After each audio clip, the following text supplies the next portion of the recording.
ফুল ভালোবাসেন না এমন মানুষ পৃথিবীতে বিরল। ফুলের সৌন্দর্য যেমন মানুষকে আনন্দ দেয়, তেমনি এর ঘ্রাণ পরিপাশে সঞ্চার করে মনোরম ও পবিত্র আবহ। উপহার থেকে শুরু করে বিয়ে বা জন্মদিন উদযাপন, এমনকি দেবতার পুজো, সবখানে অপরিহার্য অনুষঙ্গ হলো ফুল। কিন্তু আপনি জানেন কি বিশ্বের সবচেয়ে দামি ফুল কোনটি? শ্রীলঙ্কায় জন্মানো কাদুপুল ফুলকে ধরা হয় বিশ্বের সবচেয়ে দামি ফুল। ক্যাকটাস প্রজাতির এই ফুলকে অমূল্য বলার কারণ এটা বাজারে কিনতে পাওয়া যায় না।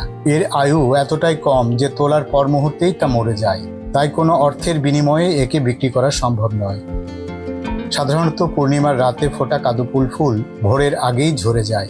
কাদুপুল ফুলে রয়েছে সাদা ও হলুদ রঙের মনোরম মিশ্রণ। উচ্চতা সর্বোচ্চ 30 সেন্টিমিটার। বৈজ্ঞানিক নাম এপিফিলাম অক্সিপিটালাম। একে কুইন অব দি নাইট নামেও ডাকা হয়।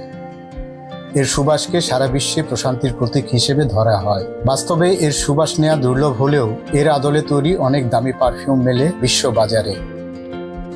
স্বল্প স্থায়িত্বের কারণে যেহেতু কাদুপুল ফুল বাজারে বিক্রি সম্ভব নয়, ফলে কার্যত পৃথিবীর সবচেয়ে দামি ফুল হিসেবে বিবেচনা করা হয় জুলিয়েট রোজকে।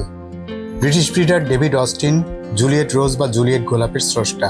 জুলিয়েট নামটি তিনি ধার করেন প্রিয় লেখক উইলিয়াম শেক্সপিয়রের কাছ থেকে। নিখুঁত গোলাপি রং পাওয়ার জন্য প্রায় 15 বছর ধরে 500টিরও বেশি জাতের গোলাপ ক্রসবিট করে জুলিয়েট রোজ তৈরি করেন ডেভিড অস্টিন, আর এ কাজে খরচ করেন প্রায় 49 কোটি টাকা।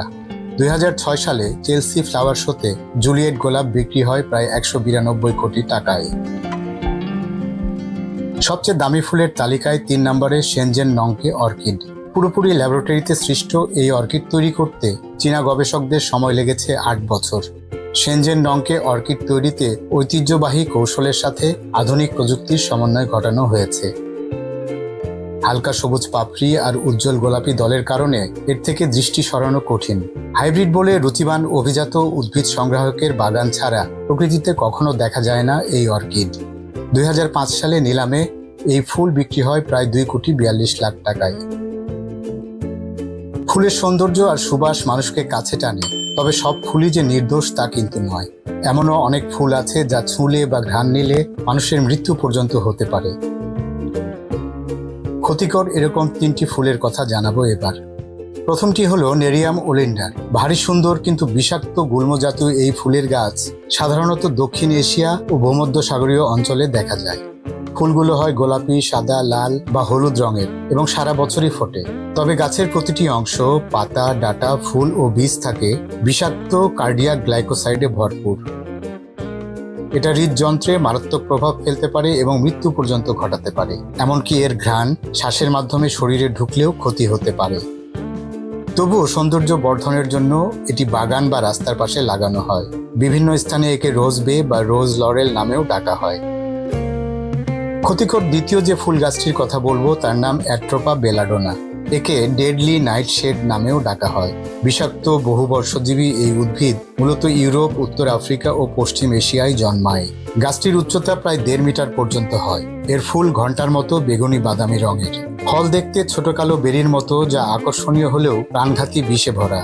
এতে থাকা অ্যাট্রোপিন, স্কোপোলামিন ও হাইওসিয়ামিন স্নায়ুতন্ত্রকে প্রভাবিত করে, হ্যালুসিনেশন সৃষ্টি করে, এমনকি মৃত্যু পর্যন্ত ঘটাতে পারে। খিঁচুনি, মৃগী রোগ, স্নায়ুতন্ত্রের অতিরিক্ত উত্তেজনা এবং অবসাদগ্রস্ততার চিকিৎসায় এটি ব্যবহৃত হলেও এখন তা কঠোরভাবে নিয়ন্ত্রিত। তৃতীয় ক্ষতিকর ফুলটার নাম ওয়াটার হেমলক। এটি মূলত উত্তর আমেরিকা, ইউরোপ এবং এশিয়ার নাতিশীতোষ্ণ অঞ্চলে জন্মে। এর বৈজ্ঞানিক নাম সিকুটা ভাইরোসা। এটা সাধারণত জলাশয়ের ধারে, ভেজা তৃণভূমি বা নদী তীরে জন্মায়। এই উদ্ভিদের মূল, কাণ্ড ও পাতায় থাকে সিকুটক্সিন নামক প্রাণঘাতী রাসায়নিক। এই রাসায়নিক স্নায়ুতন্ত্রকে দ্রুত আক্রমণ করে খিঁচুনি, শ্বাসকষ্ট, এমনকি মৃত্যুর কারণ পর্যন্ত হতে পারে। বিশেষ করে এর সাদা গাজরের মতো মূল দেখতে আকর্ষণীয় হলেও খাওয়া অত্যন্ত বিপজ্জনক। এটি প্রাচীন গ্রিসে মৃত্যুদণ্ডের জন্য ব্যবহৃত হেমলকের থেকে আলাদা, কিন্তু দুয়ের ফলাফল একই, অত্যন্ত দ্রুত মৃত্যু। দর্শক, কখনো এই ফুলগুলির সংস্পর্শে এলে সর্বোচ্চ সাবধানতা অবলম্বন করবেন। এরকম আরও তথ্যবহুল ভিডিও পেতে সাবস্ক্রাইব করুন ইনকোয়েস্ট বাংলা চ্যানেলটি।